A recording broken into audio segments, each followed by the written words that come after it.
They didn't clap for me, but I won anyways. The average person will not take a leap of faith to start a business, to go back to school, to switch careers, to move to a new city, to leave an unhealthy relationship, to pursue their God-given dreams. The average person won't take bold action because too often we are waiting for claps.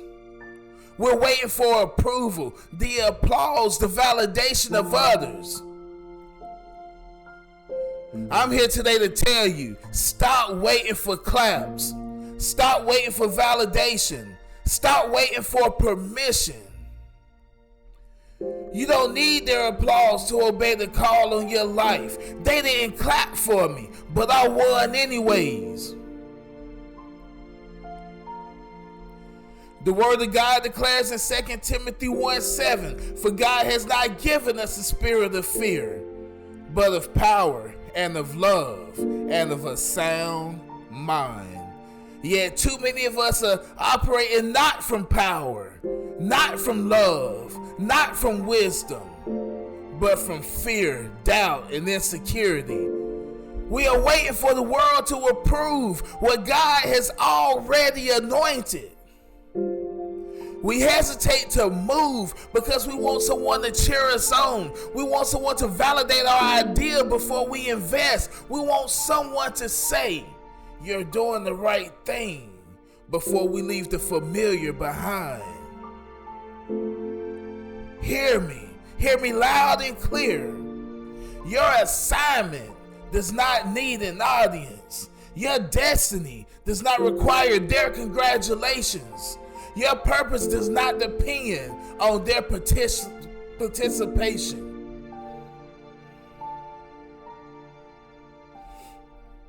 When I first became an entrepreneur, I thought my phone would be ringing off the hook with people telling me, "I'm proud of you. We knew you could do it. How can I support you?" But the truth is, they didn't clap, and I won anyways. When I published my first book, I thought my timeline would be flooded with reposts, shares, and celebration. I thought my family and friends would show up, buy a copy, leave a review, tell the world. They didn't clap. But by the grace of God, I won anyways. When I gave my life fully to God and turned from my old ways, I thought the ones who said they loved me would be the first to celebrate. I thought they would recognize the change, the growth, the transformation. But they didn't clap, and I won anyways. Here's what I learned. If you live for the claps, you will die by their silence. You have to make it up in your mind that you're going to win with or without an audience. You have to decide that you and God are a majority. You have to lock in and say, "I'm moving forward," even if no one says good job, even if no one reposts me, even if nobody claps, text, call, or congratulate me. I'm moving forward regardless because I have God on my side. And when you have God on your side, you can make it through anything. You can stand come hell or high water. Your favor don't come from man. Your favor comes from above. So stop looking for man for validation and look to the Lord. For it's the Lord that gives us favor. Do understand that at the end of the day, your calling, your assignment is bigger than that clapping. The more that you move up, the more that you advance, the more they're going to hate what you're doing. People hate on winners. People hate on the anointed. People wait on those who are bold enough to make the transitions in life that the others are scared to take. Yes, it will cost you something. It's going to cost you a lot. I'm not even going to sugarcoat it and tell you that it's going to be easy. It's going to cost you some sleep. You're going to have nights where you're building while others are resting. Nights while you're up studying, working, creating, crying out to God when everyone else is partying or scrolling their lives away. But keep losing sleep for the right reasons. There is a reward for the faithful. It's going to cost you money. You're going to have to invest in yourself, often with no guarantee of return. No immediate fruit to show. But don't be afraid to sow seeds in your own future. And while you're sowing your seeds, never forget to pray. Everything should be based around your prayers. Everything should be based around God. Remove yourself and place God at the center of the equation. It's going to cost you friendships. Some people will not understand your commitment. Some people will call you too serious, too focused, too different. Let them people go. Not everyone can go where God is taking you. Some people are in your life for a season.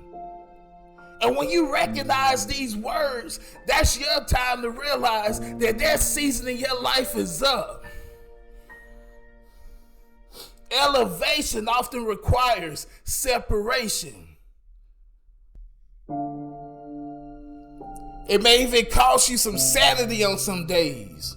You'll have moments where you ask yourself, am I crazy for doing this? Is it even worth it? Did I even hear God like I thought I did? You'll battle doubt, fear, and loneliness.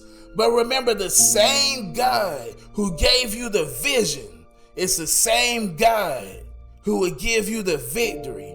In all things, be strong and courageous. In all things, walk boldly, even if your knees are trembling. In all things, move with power, authority, and a sound mind, even when you feel like quitting.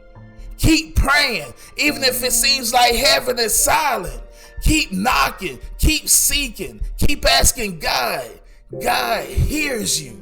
You owe it to yourself to win. You owe it to your future generations to win. You owe it to your calling to win. You owe it to God to win. God didn't design you to blend in. He called you to stand out. God didn't create you to barely survive. He created you to thrive. And the Lord will make you head and not the tail. He will make you the lender and not the borrower. So today, I challenge you to move even if no one claps. Build even if no one notices. Serve even if no one thanks you. Write even if no one reads it yet. Show up even if you have to stand alone. And with the grace of God, not only show up, but show out. We are pressing a hard line for results, not validation. We are chasing effectiveness and not fame. They didn't clap when I started. They didn't clap when I stumbled. They didn't clap when I sacrificed. But God was clapping. Heaven was cheering. And I kept pressing. They didn't clap, but I won anyways. And so can you.